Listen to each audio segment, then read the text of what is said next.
Now, Democratic Senator Ed Markey. And Senator, thank you for being with me. Look, the expectation is this is going to pass the House. We're very close to that magic number.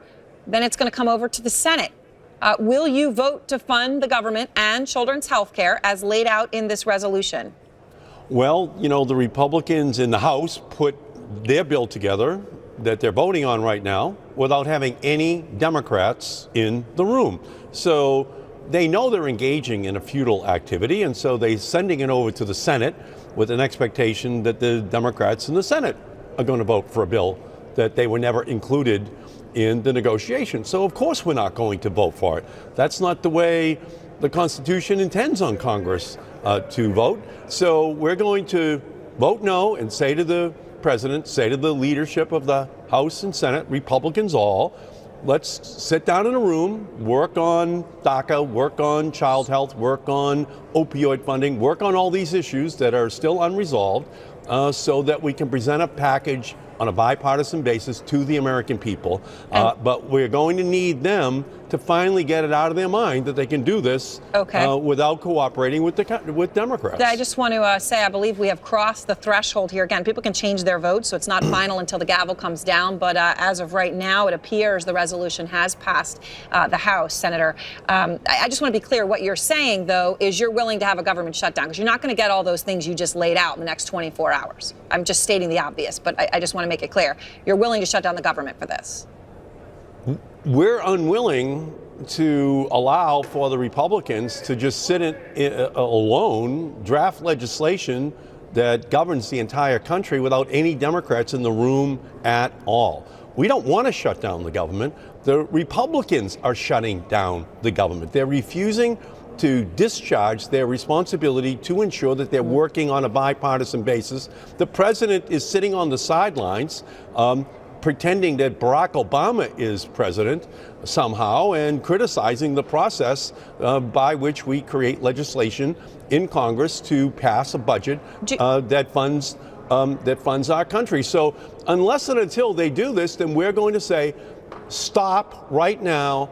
Let's find a room. Let's put the leadership of both parties in that room. Let's put the president in the room. We can resolve all of these issues by the end of this weekend with no harm done to anyone. But please, Mr. President, get off the campaign trail. Stop running around the country campaigning for congressional candidates. Come back and be the leader, and we will negotiate with you. So you're saying it can be done quickly, very short shutdown over the weekend, but it could be done. I just want to ask you this question. Your Democratic colleague, I don't know if you saw this today, but Senator Feinstein said when the government shuts down, and I quote her, people die, accidents happen. Is she wrong? Or again, are you willing to vote for a shutdown and take that risk that people will die?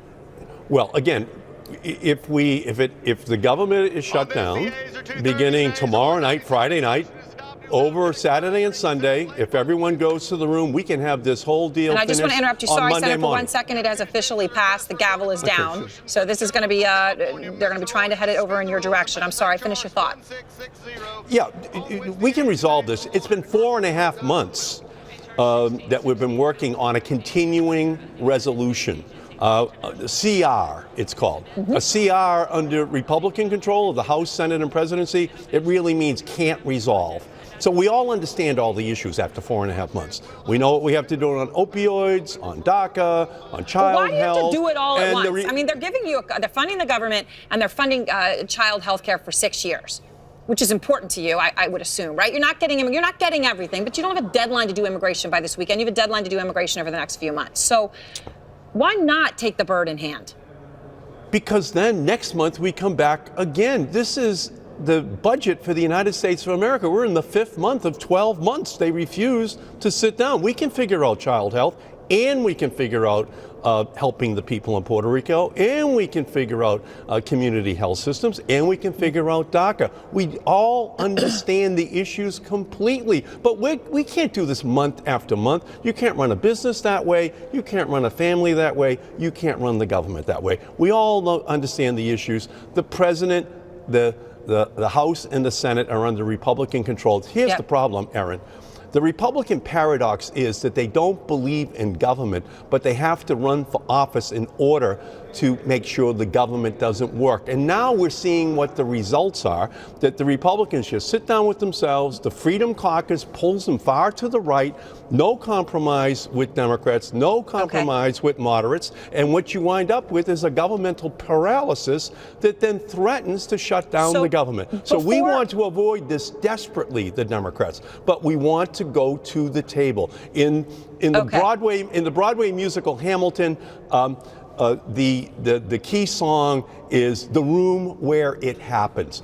The room where this will happen will be the president finally inviting Chuck Schumer, Nancy Pelosi, Paul Ryan, and Mitch McConnell into the room. They all sit down, and we can resolve all these issues in 2 or 3 days. But until the president decides he wants to be president and not just some tweeter on the outside criticizing the process, then it's just going to go on and on with no resolution. The thing about this is it just keeps happening again and again. Right back in 2013, I was pointing out when the president was blaming Barack Obama and saying that they needed a shutdown. The shoe was on the other foot. There was a Democrat in the White House, of course, President Obama. Democrats controlled the Senate. Republicans controlled the House. And there was a threat of a shutdown over Obamacare by Republicans, and it happened. Senator Chuck Schumer said something really important to hear now. This is what he said then. Basically, it's sort of like this. Someone goes into your house, takes your wife and children hostage, and then says, let's negotiate over the price of your house. You know, we could do the same thing on immigration. We believe strongly in immigration reform. We could say we're shutting down the government. We're not going to raise the debt ceiling until you pass immigration reform. It would be governmental chaos. Okay. Here we are. Senator Democrats are about to let the government shut down because they aren't getting immigration reform. It couldn't be more perfect here. Is this hypocrisy at its height? The president and the Republican leadership in the House and Senate are holding 700,000 young dreamers hostage to the political paralysis which the Republicans have created.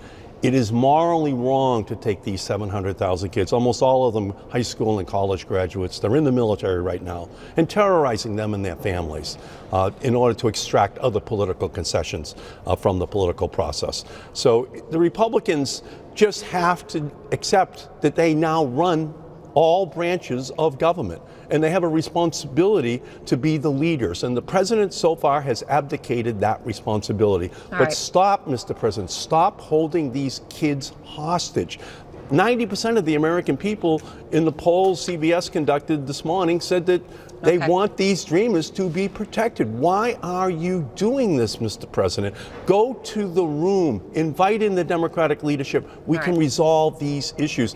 Dick Durbin and Lindsey Graham have already created a framework. There's already a half a dozen more Republicans in the House and in the Senate who have signed on. That bill can pass, but we need the president to give leadership and not just be a carping critic on the outside. Thank you very much. I appreciate your time, Senator. And next, a major move by Democrats to